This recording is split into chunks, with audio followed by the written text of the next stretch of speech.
Hello and welcome to today's webinar, Getting Your Donors Ready to Give Well Before Your Event. This webinar is brought to you by Firespring, but it is presented by our fundraising expert, Lori L. Jacobwith with Ignited Fundraising. So really quick, a quick orientation about Firespring. As you know, my name is Julia Kerrigan. I'm the outreach coordinator. I get to bring you these amazing webinars. Especially, I love when we get to have guests on like Lori. So today's a really special webinar day.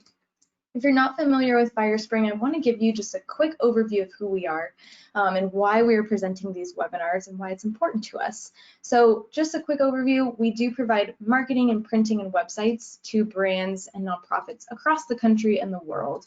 So we do this especially with our content management system. We've created this for nonprofits so that they can have beautiful, effective websites that work for your mission. So they all come equipped with different tools, and it's built for nonprofits. And we are headquartered in Lincoln, Nebraska, so most people have not heard of it, and that is all right. It's right here. We like to call it the middle of everywhere. So it puts us right in the heartland of the United States and keeps us really close to all of our clients. We're almost equal distance from everybody.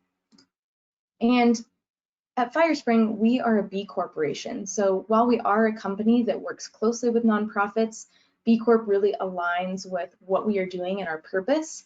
And this just means we're a benefit corporation, which is a designation for businesses that commit themselves to being a force for social good. So we give back to the community in our profits, our people, and our products, and we give all these back through donations of money, services, and people's time through volunteering. So I think it's really important to know who you're getting a webinar from, especially when it's a company, and we feel really passionately about our purpose and just our mission here at Firespring, and we like to share that at the beginning just so you have a good idea about who we are and why these webinars are important to us too.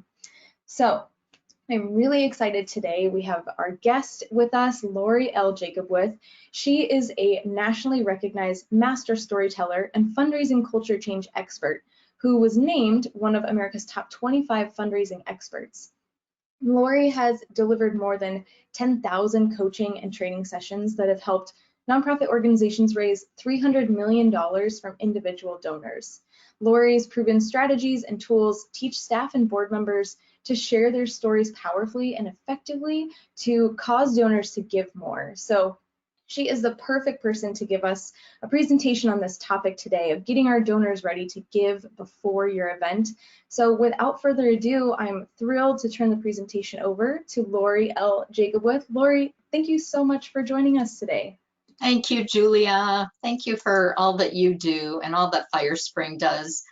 I always get excited when I get to be a part of your sessions, your webinars, just because it has me know that you've got our back.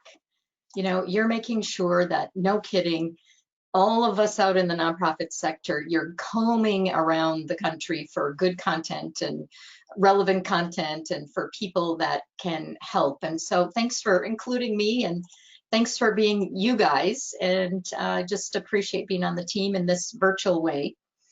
Here we go, socially distanced, doing the best we can, living our lives in this strange, unique world that we live in. And I know that you're also still doing all your work. You're doing really important work every day. You're probably doing it with maybe your cat crossing you on your desk, or your children just around the corner, or hopefully not being too noisy. But what we're doing is we're all changing the world, one person, one corner of the community at a time. And I'm honored to be a part of this sector. I like to know a little bit about all of you, and so I'm going to ask a question, and that means the answers will start to flood in for us because there are many, many of you on live today. I want you to think carefully about your answer before you type it in.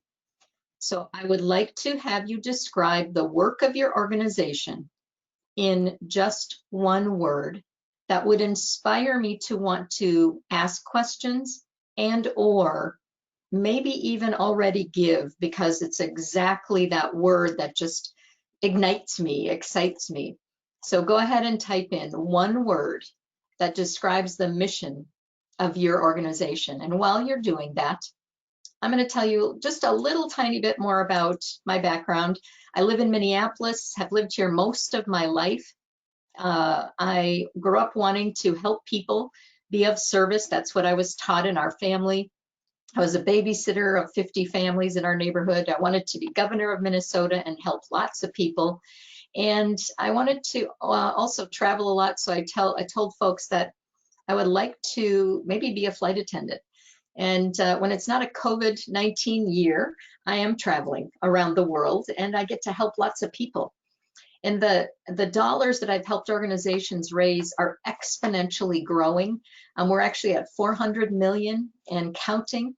And just this spring alone, over 2 million with organizations that I've helped with their messaging and really just build a strong foundation so that when people are going to visit your website or attend your events or do something that causes them to connect with you, they are inspired to do something more. So your words are inspiring me. Let's see a few of them. We've got words like, oh, babies, I'm in. I want to know more. Dignity, democracy, rescue, justice, advocacy, love, change makers, ability, resilience. Oh my gosh, these are great words. I like recruit, volun fundraise, all one word. Nice job, Jody, and making that your own one word. Healthy, joy, potential, purposeful, world changers, prevention. Way to go. That's what you want to have happen, partially to get your donors ready to give, but also our work, our job is to make the complex of what we do as simple and easy for people to connect to as possible. Unborn, interpret. These are great words. Children. Causing people to ask a question will let you know they're engaged at a little bit deeper level. And now you get to find out something new about them. So you can make sure that your communication speaks right into their listening.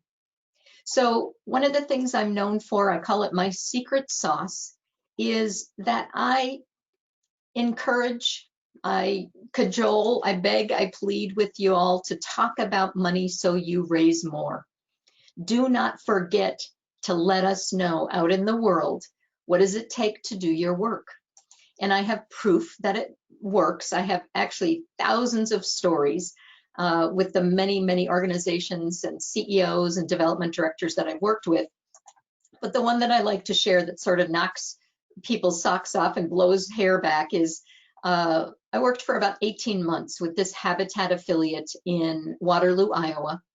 And we cooked up something that they'll be doing again this year. I'm not going to tell you what it is because I want to wait until we get to that part of the session. But we cooked up something that connected people with their mission. It deeply infused the Habitat mission of faith and shelter and self-reliance and hard work and justice. Really, people got to feel that.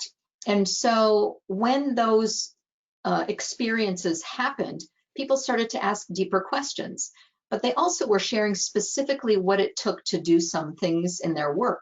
And so it was a Monday, and someone showed up in the morning, a woman showed up and said to this gentleman on the right here, Ryan, said, what was the amount again that it takes to purchase all of the appliances for one home? I learned that, and I can't remember when I attended your experience. He said, oh, it was $987 because of the partnership we have with Lowe's. It's very accessible. She said, well, great. Here's a check for $987. I want to make sure to purchase all of the appliances for the next home you build. So that was in the morning. Later that day, this group of people showed up with this big check. And Allie and her staff came and greeted them, and they said, you know, we were really inspired during that experience, and we understand that it takes about $150,000 to build one home in the community, and you're only able to build 12. Well, this is your 13th home that you can build. Here's a $150,000 check, unsolicited. So that started a partnership with this community foundation and some donors in the community that lasted over the next 9 to 12 months. And the organization continued to create these experiences for people. And so on a Friday, Allie called me, tears. I could hear the joy and the total surprise. And she said, you know, Lori, we've been working with this organization, with this community foundation, and we've been filling out paperwork and doing things and planning, but they just called to tell me something that I had to, first I called my board chair, now I'm calling you. She said, they called to tell us that community we show them where we haven't been able to build any homes, they want us to fully support that community with new homes. And so not only are they giving us an $800,000 3-year grant, they have gone out into the community and matched it for us. So we will receive our largest gift. Our budget is $2.2 million. We were just informed today that we have a $1.6 million gift over the next 3 years. That's what happens when you get your donors ready to give. Well before asking, they understand what to do and why. So I believe in life, it is one thing that causes success, whether it's at home, work, in your neighborhood, with your pets, and that is, what are we saying? How are we saying it? Where and when are we saying it? How specific are we being? You all know this if you're in our sector. Donors stop giving. More than 50% of donors in the United States stop giving because there's some sort of communication issue. And what donors tell us in these surveys is, you spelled my name wrong. I get 2 of everything. You ask not enough. You ask too much. I don't know what you're using my gift for. I never got a thank you. These are all about communication. So we can do something about this. When we are confusing or overwhelming or asking too much, it feels like our supporter community has to really hunt to figure out what it is we want them to do. I believe that the more simple we are, the easier it is for people to give. So the formula, after 30 plus years, it's closer to 40, but that's okay. I have a birthday next week with a 0 after it that I'm not very excited about. But the formula that I've learned is there's 3 things that we can do, and I'll show you how they can fall into an easy format throughout today's session. The first is to educate our donors about what they've done in the past. Here's what your $100 does. Here's what $1,000 does. The second is to highlight the life of one person. If you've ever been on a webinar with me or in a live training with me before, you know I talk about sharing mission moments, telling stories of people, one person at a time. So you can brag on yourself through their words, through their eyes. And the third is to regularly share your money story. What does it take to fully fund your mission? Where are we at in doing that at this point today? Fundraising is fulfilling the aspirations of our supporters. And right now, the research is telling us that donors want to solve a problem. They want to help people who are hungry. They want to keep our waters clean. They want to keep people safe during this pandemic. They want to help solve a problem. But what does it financially take to do that? My friend and colleague and mentor, longtime philanthropist and author, Lynn Twist, who wrote the book, The Soul of Money, says, this is one of my favorite quotes, fundraising is the privilege of facilitating the reallocation of the world's resources. That financial resources are moving away from that which we fear to that which we love. I love making sure that people are safe and children are learning and healthy. So I support organizations that do those things. So with that, just a reminder, if you're fundraising, if you're asking, if your messaging is about the mission of your organization and what it means for one purpose or for one person, that has a much more likely opportunity to cut through the clutter of noise of all the messages we get in our day and scroll through on our phone than focusing on getting the money, raising the money. So we want to make sure that you're expressing the essence of your mission one story at a time. So getting ready. Let's do a little tangent conversation on getting ready before we dive into how to get your donors ready. What do you spend time on right now when you're getting your donors ready to give? Are you spending time on the invitation copy versus personal invitation phone calls to get people to come to the event? How about mission moment stories, a short inspirational example of how your work is unfolding, how you're walking alongside someone? Or are you spending more time in the copy and the content on the date and the time and the place? And then the third, are you spending more time trying to figure out, are we doing this online? Are we doing this in person? What if we don't? What if we do? Versus how are we sharing our money story? How are we getting people ready to know that there's more to do? I ask you these questions to reframe a little bit about what you're spending your time on. If you think about when you're getting ready to move to a new home, what do? Just type into the question box. What is it that you might be doing to get ready to move from one home to another? What are you focused on? What are you making sure happens? I'm going to ask the next one, and you can type answers into this one as well. How about, how do you get ready for a holiday? What do you have to take care of? What do you have to handle? What do you have to prepare for? It's a little lag till I see your answers, so I'm going to give you all the questions. Clean out and pack, get boxes. Yep. What about, how do you get ready for the birth of a child or sending a child off to school, especially this year? Holy moly. What about to hold a wedding or a big family event? So some of you are saying we shop, we decorate, we organize, we prepare, we decide what's important to keep. We are shopping for groceries. We're figuring out meal service. We're decluttering. Parking. What's going to happen at that event? Where are we going to park? Buy gifts, invite family. All right. So you're seeing that there's actually a lot of things that you do to get ready. Today, you knew what time to show up. You knew that this would last for about an hour, and that hopefully you knew you'd learn something that might inspire you and get you excited to do something that will engage your donors. So preparation is truly the key.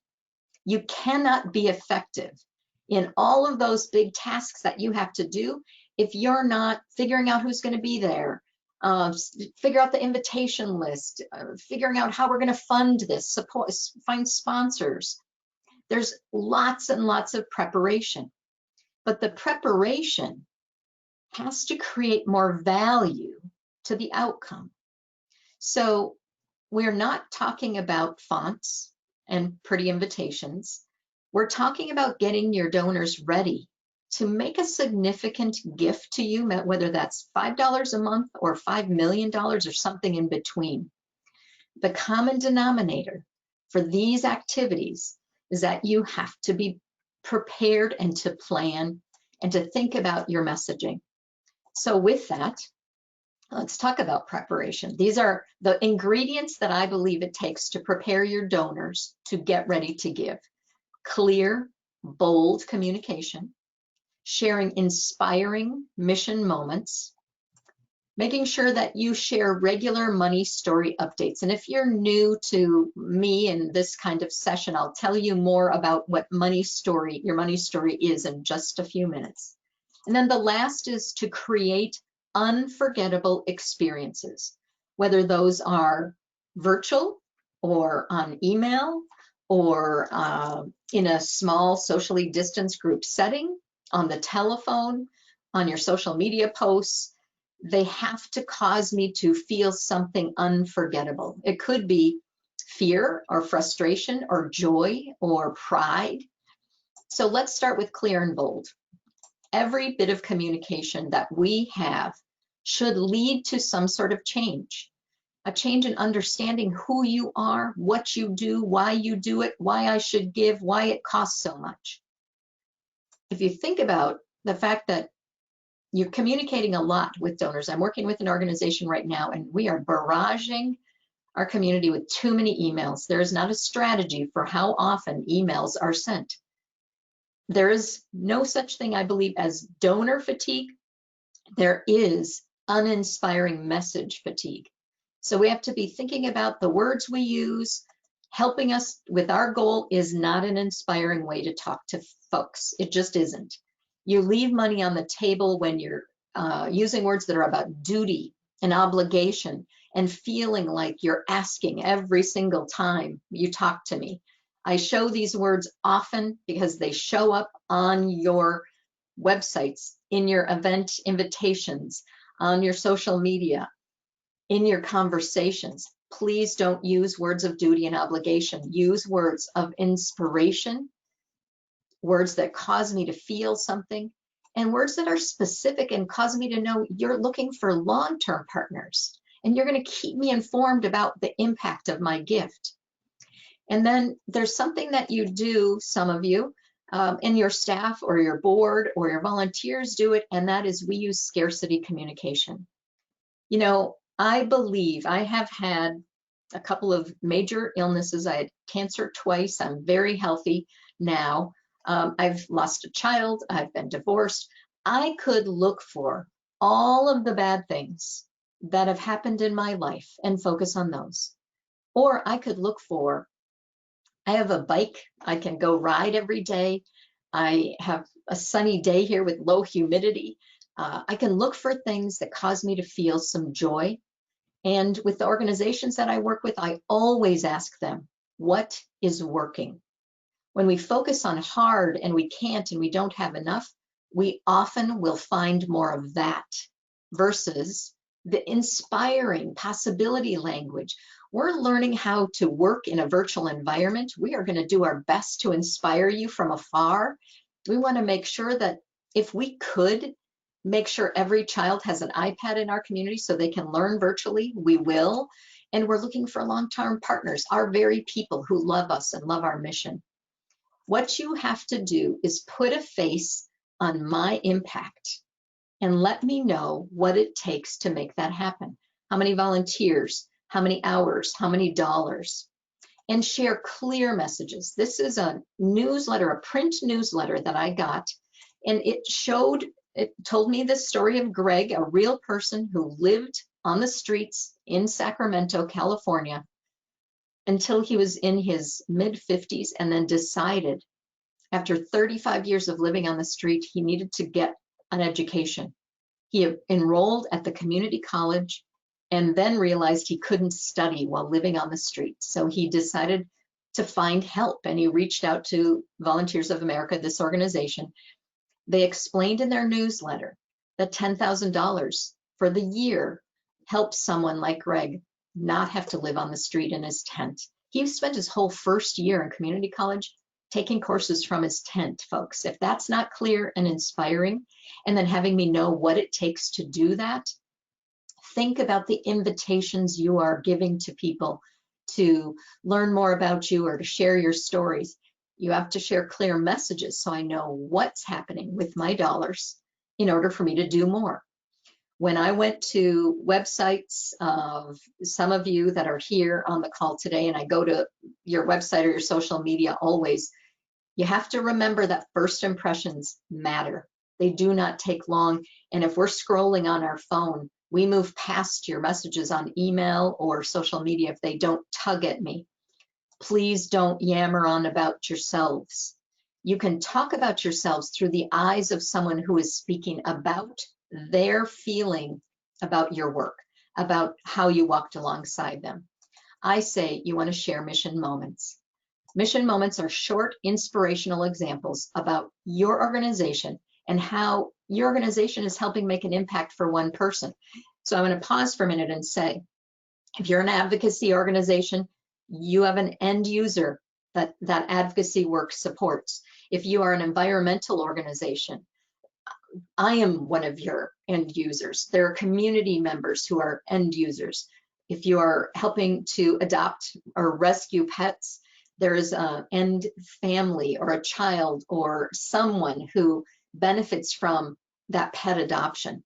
So talking about a person is relevant whether you are a school or you are a think tank and creating better ideas and better policies. This mission moment is from an organization here locally in Minneapolis, Interfaith Outreach Community Partners. And they had this great message on their post. This was a Facebook post. This is the last week of our Great Expectations campaign, just $155,377 to go. They exceeded their goal, by the way. As you read this, Ezekiel is walking across his college campus as a new freshman, stepping into the unknown with excitement and confidence. What got him there? A network of people like you who plugged him into community resources, his amazing parents, and his own personal drive, always envisioning a path towards college.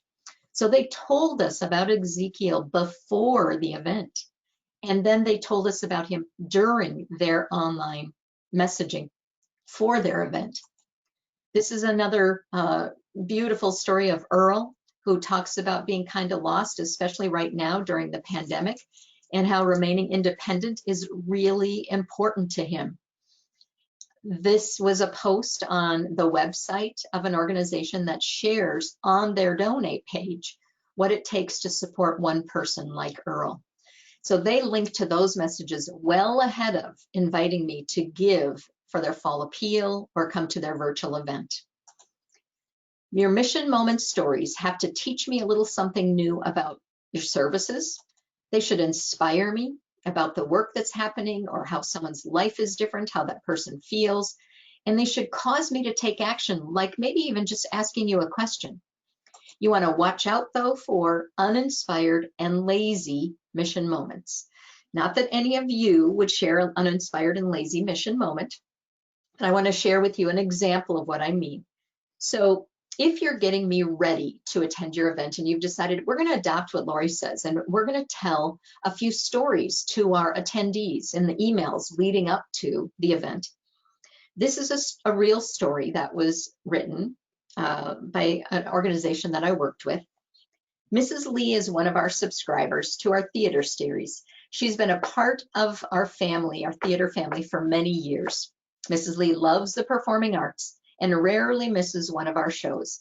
She often brings guests with her and makes sure we know that she is spreading the word about our quality performances. We love Mrs. Lee, and we love that she loves our theater. To me, that's a little uninspired and lazy. It doesn't let me know how she feels, and it's really mostly about you. So this is what I talk to them about sharing. It takes few more words, but listen to, and I'd like to have you type in, which one of these is more inspiring to you? At the tender age of 9, the first live performance that Amanda Lee attended was Camelot. She was a young girl, and she watched as the music played and the singer started to sing. And now at age 79, she still remembers that thrilling moment. It's not surprising that she has attended our live theater over the years, bringing her children to just one special performance a year in their Sunday best. But still today, now even as her husband has passed, she shuffles in, her shoulders are a bit bent, but she's got a sparkle in her eye as she walks straight up to me and says, I can't tell you how important coming to your theater is. It's better than any old lady medication I could take. She is who we serve when we put our performances and our calendar together each year. It takes us blank hours. It takes us blank dollars to do that. We love Mrs. Lee, and we love that she loves our theater. So clearly, we're envisioning the event. The second story is a little more inspiring. I used more words, but I painted a picture for you. What I want you to understand is we have to have a face, even if it's clean water. That could be the face of my grandchildren, whose faces are on my desk here, Lennon and Sullivan. They are 2 and 4. And I want to have clean air and clean water and a planet that's still healthy for them when they're my age. When you put a face on my impact on your website, on your donate page, make sure that you're letting me know. This says your $40 monthly contribution gives 12 people clean water every year. Okay, that lets me know what I could be doing, and that's manageable. Now, Charity Water does an amazing job with their pictures, but they also do an amazing job reminding me what it takes to do their work. For as little as $5 a month, you can help women gain access to clean water. Water is work for millions of women around the world. This is a beautiful woman. I want to know where she lives. $5 a month, I could do that. I don't have to be the $1 million donor. I could chip away at making sure that clean water is brought to everyone on the planet. So before we get to the experiences and talking about how those will work for you, I want to share with you what your money story is in case you've forgotten, in case you've been shy about sharing it, or in case you don't know what the heck I'm talking about. So if asking for money feels like begging and feels bad for you, then it feels bad for the people you're asking. So we want to make sure that, no kidding, we are not asking the question, how do we get more money? That is not the inspiring question. The inspiring question truly is,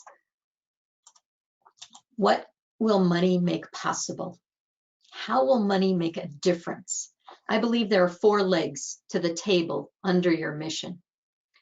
Where you're located right now, most of us, it's virtual, but space tends to be one of those legs. Your people is one of those legs, your programs and services, and then the capital, the dollars. When all 4 of those are stable, those are the tools that we must have to deliver our mission. Now we're talking about money as a tool, as a resource to make more possible for someone like whomever in your community, that little girl, that elderly man, Earl. Fundraising is about deep, profound relatedness.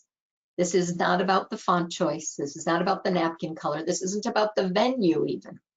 It's about building a connection with folks so that they know when you ask exactly what to do and how much, because they've thought about what they could give. So let's talk about your money story. Here's where you are today, and here's where you're headed.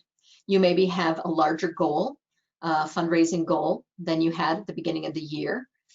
That gap between where you are today and where you're headed is the message that I must know in order to give more at your event that's coming up, or in your fall appeal that you'll be sending out. So that gap between where you are today and that amount is a real number. I just met yesterday with my longest time client. They're in Shreveport, Louisiana. I've been talking with them and working with them for, well, since 2003. So a really long time. I did not have gray hair then when I started. But Chuck, their CEO, always starts with, Lori, I want to update you and how we're doing closing our gap, our funding gap this year. And he said, this year it's a bit uncertain because we don't know what the extra PPE and other ways of delivering our programs will cost us, what it'll take. But it's about 2.45 million. And as of today, our fiscal year just started, as you know, Lori, on July 1, we're at $493,582.61. He knows that every time I talk to him, He knows that when he goes to the grocery store and he talks to people there, and he says, if I don't let people know that, they think that we have plenty and that they don't have to do anything. So in addition to telling that number, I talk about what's missing. He talks about what's missing in their after-school program. They have to find more mentors and volunteers who are willing to work with the kids, the after-school program, virtually, because those kids still need tutors, and it used to be one tutor to about 12 kids, and now it's one-on-one virtually. So he equates that to dollars so that people understand what's missing and what it takes to deliver that. What it takes, whether it's to be serving a senior, someone who lives in residential housing. How many of you know, and if you know the dollar amount of your annual fundraising goal, go ahead and type it in right now. How many of you know what your annual fundraising goal is? And while you're typing in, I'm going to answer Sarah's question. How much leeway can you take with creating stories like that? It's hard to get quotes that are impactful and inspiring sometimes. So how to get quotes that are impactful and inspiring is from staff, for one, to say, who can't you get off your mind and why? What is their story? Now, that story that I wrote about Mrs. Lee, I'd never met her, but I just asked the staff questions about what they loved about her. And that's how we crafted it. All right, so some of you know it's 400,000, 1 million, 2.4 million, 50,000, 2 million, got it. All right, so do you know this year's budget versus what has to be raised from philanthropy? And maybe that's what you're telling me. That's the fundraising goal. Has your fundraising goal changed? Do your donors know these answers? Is this information showing up in social media posts? Not as an ask, but just as a, here's what it takes to do our work. Are you sharing regular updates before you get to that virtual event about dollars that are being raised, or during the fall appeal? Will you have visuals? This was on the donate page for Literacy Minnesota for their spring year-end, their fiscal year-end campaign, and they exceeded it because they were really clear where they were headed, and they raised, I don't know, $120,000, $140,000. So a clear money story, and then I want to come back to your question, Kim. A clear money story has to show how you help one person, so how many hours, how many dollars, show progress to your next financial milestone, inform about what does it take to fully fund your mission this year. Listen to how different that sounds. Here's not what we need. Here's what it'll take to fully fund our mission and help someone like Earl this year. You have to share it in inspiring, specific relationship building ways. Kim's asking, we stopped our capital campaign a few years ago, but now want to restart it back up. Is it okay to ask a donor who donated before? Absolutely yes. So tell the truth, be authentic. Let us all know we underestimated the what it would take number. We have decided to gear back up, and it'll take an additional 2 million or 1 million or 10 million or whatever it is. Build some operating in there and make sure that you are increasing for unforeseen costs. Every single campaign I've ever worked on has underestimated, and I had to go back to donors. So the one I'm working on right now with folks, they started at 700,000, and I kept saying, but is that enough? What else do we need? Is that enough? They're at 4.5 million, scaring the pants off of them, but now they're clear. And now we can not have to go back in 2 years and say, oh, oops, we needed more. It is okay to go back to the same donors, but prepare them first about what you've done with the gifts you've already received. Our job is to invite money to stop by for a visit, to do something inspiring, to do something life-changing. You want people to be prepared to make a gift that is significant to them, thoughtful for them, so that they can make that impact that they want to be making. All right, here's why you came. Unforgettable experiences. Unforgettable is an adjective, means impossible to forget, very memorable, right? Keep that in mind. Then the word experience is a verb that is to encounter or undergo an event or an occurrence. So I ask organizations to create experiences that cause me to feel something the 6 to 9 months prior to any event you're going to have. Now, some of you are going to have an event in 2 weeks or 5 weeks or tomorrow. It's okay. Tuck this away, start to incorporate what we're going to talk about for this year, but really dive into it for next year. So unforgettable experiences, what are they? They can be an email, they could be a short video, social media post, information on your website, especially on your homepage or your donate page, or my preference is an actual gathering of people, whether it's virtual or in a socially distanced format. And I'll share some examples of that. So then, who do we invite? Who are these for? These are for people that will be attending that event. These are for people who've been giving before. These are for your prospects, people you want to give a larger sponsorship gift for next year. These are for your board, your staff. Okay, they're for everyone, right? When do you schedule your experiences? Ideally, you share an unforgettable experience message, a minimum of once a week in all of your communication. If you're holding an unforgettable experience event, then, and I'll talk more about what those can look like, you'd hold 2 of these a month at different times of day and at least 6 to 8 months prior to your event, so that people are getting ready, they're getting inspired, and they know exactly what is needed.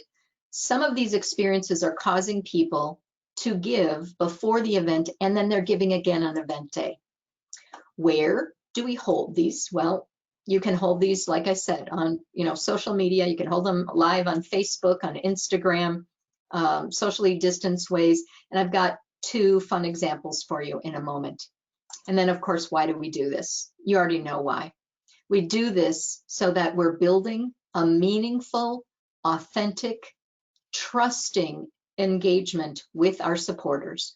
We are sharing information that they actually want to know, but didn't know they needed to know. So this is the preparation time that we talked about when you're moving or you're packing, or this is the most important part of your event is not the day of. It is the 6 to 9 months ahead of time to get people ready to give.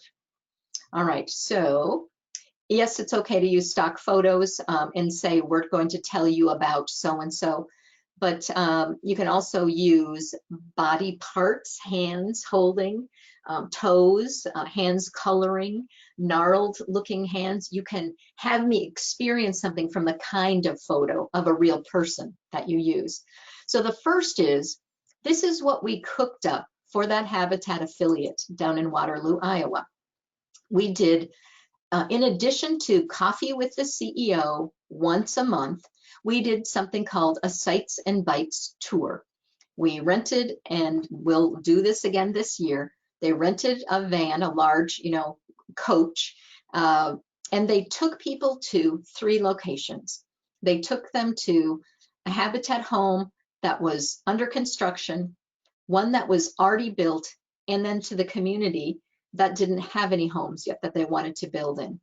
Each location had a person telling their own personal story.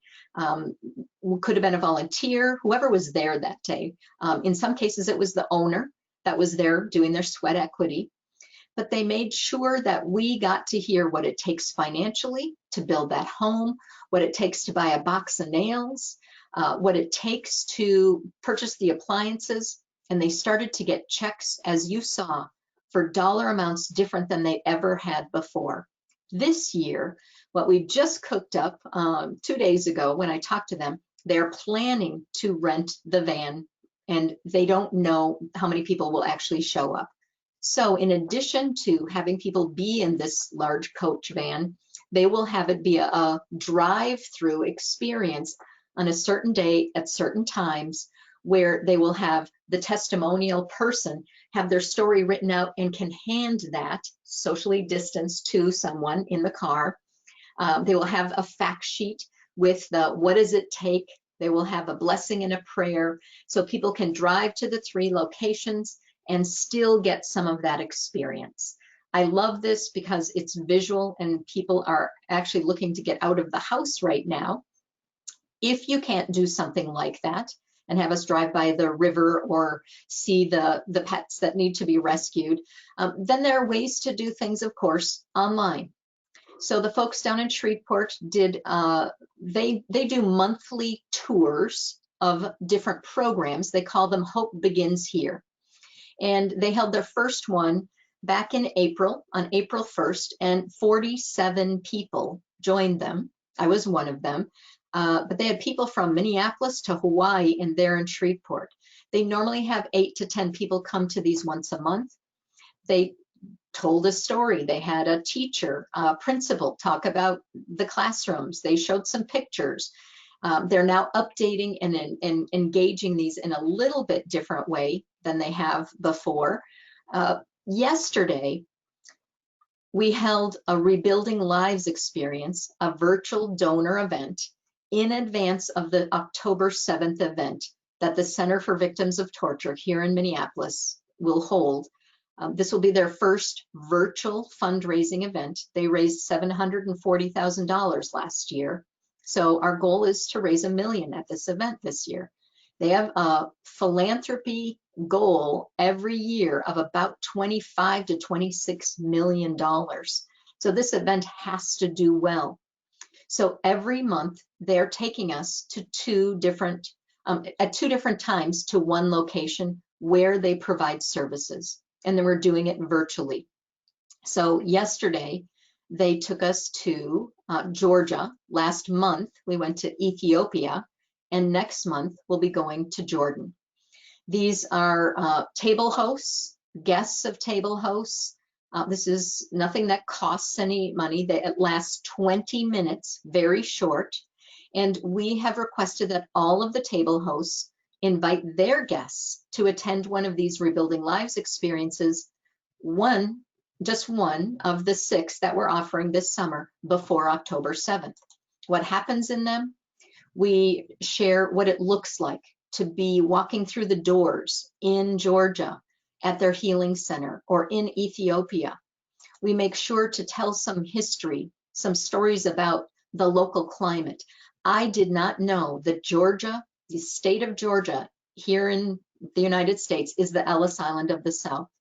That is where most immigrants come through, and they have a very, very vast population of ethnicity in their community. They told a story of one person. It lasted about 90 seconds. This is a real person whose life is different. And they told us about the difference between a refugee and someone who's seeking asylum. They explained to us what it takes to serve someone who's seeking asylum versus a refugee. Asylum is generally a shorter time frame. Refugees are working through some of their trauma with therapists over a long period of time. They had us answer a question. What percentage do you think of the asylum seekers in Georgia win their cases? And they gave us the example that in Minnesota, it's about 35% of those seeking asylum win their cases. And we had to guess. Well, the answer no one got was 3%. Pretty low, pretty awful. They have a speaker, a testimonial that will meet live on October 7th at their event. But we've already pre-recorded him to share some of his story prior to October 7th. And I got to tell you, I've heard this young man Blaze's story 4 times, and every single time it tugs at me. He has lived a very difficult life, and he is full of hope and gratitude and love. They make sure to remind us that we want to be attending the October 7th event, and they also let us know if we want to go to the next location. And many of the people who went to Ethiopia were in Jordan yesterday or will be there tomorrow. I'm planning, or in Georgia tomorrow, I'm planning to attend the Jordan tours as well, because I've learned something new about their work. It's richer for me, it's deeper, it's more meaningful. And I thought I knew a lot about them because I've been working with this organization since 2012. So when you create your experience, you want to make it short, 20 minutes to 25 tops. Do not take a lot of questions. You can make a follow-up survey or thank you call to answer questions. Make it memorable. Share something like my Mrs. Lee story so that people understand through their eyes what your organization is doing. Make it interactive. Use a poll, have us use emotions, emoticons, whatever it is, raise our hand. Include mission moments. For sure, at least 2 stories of real people.